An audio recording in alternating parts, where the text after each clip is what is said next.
అందరు కాల్ చేసి మాట్లాడుతున్నావు? అదే ప్రేక్ష వర్క్ ఫ్రమ్ హోమ్ అని చెప్పేసి నెంబర్ ఇచ్చింటే కాల్ చేసిన ప్రేక్ష. ఎవరు చూసినా కూడా ఇన్వెస్ట్మెంట్ చేయాలంటున్నారు. సో ప్రోడక్ట్లు కొనుక్కోవాలా, ప్రోడక్ట్లు అమ్మాలా అని చెప్పేసి చెప్తా ఉన్నారు. ఏ బిజినెస్ కైనా ఇన్వెస్ట్మెంట్ కంపల్సరీ మామా. సెకండ్ సోర్స్ ఆఫ్ ఇన్కమ్ కోసం ఏదైనా బిజినెస్ స్టార్ట్ చేద్దాం అనుకుంటా ఉన్నా. ఇండియాలో సుమారు 350 కంపెనీలు ఉన్నాయి, స్టార్ట్అప్ కంపెనీలు. అవునా? ఇప్పుడు నువ్వు బిజినెస్ చేయాలంటే సుమారు 5 నుంచి 10 లక్షల వరకు కావాలా. అదే ఈ స్టార్ట్అప్ బిజినెస్ అయితే చిన్న అమౌంట్ తో స్టార్ట్ చేసుకోవచ్చు. ఒక బెస్ట్ ఇండియన్ స్టార్ట్అప్ కంపెనీ ఉంది, చెప్తా, నోట్ చేసుకో. గత 25 సంవత్సరాలుగా గవర్నమెంట్ కి ట్యాక్స్ కట్టి లీగల్ గా పనిచేస్తుంది ఈ కంపెనీ. ఈ కంపెనీ ఆషామాష కంపెనీ కాదు మామా. దాదాపు 4,000 మందికి పైగా కోటీశ్వర్లను చేసింది. అలాగే 1,00,000 మందికి పైగా కార్లు కొన్నారు. కొన్ని లక్షల మంది ఫారెన్ ట్రిప్స్ కి పోయినారు.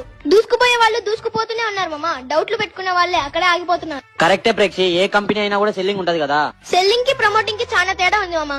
సెల్లింగ్ అంటే నువ్వు ఇప్పుడు అంగడి పెట్టి సెల్ చేస్తే దాన్ని సెల్లింగ్ అంటారు. ప్రమోటింగ్ అంటే టీవీ యాడ్స్ లో హీరో మహేష్ బాబు గారు ప్రమోట్ చేశారు చూడు, సంతూర్ సోప్ ని, దాన్ని ప్రమోటింగ్ అంటారు. అది సరే ప్రేక్ష, ప్రమోటింగ్ చేయడానికి నేను సెలబ్రిటీ కాదు కదా.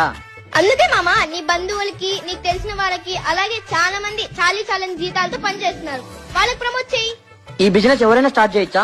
18 ఏళ్లు దాటినాక ఒక లేబర్ దగ్గర నుంచి సీఎం, పిఎం ఎవరైనా చేయొచ్చు ఈ బిజినెస్ ని. నేను ఇప్పుడే నాకు తెలిసిన అందరికీ చెప్తాను ఈ బిజినెస్ గురించి.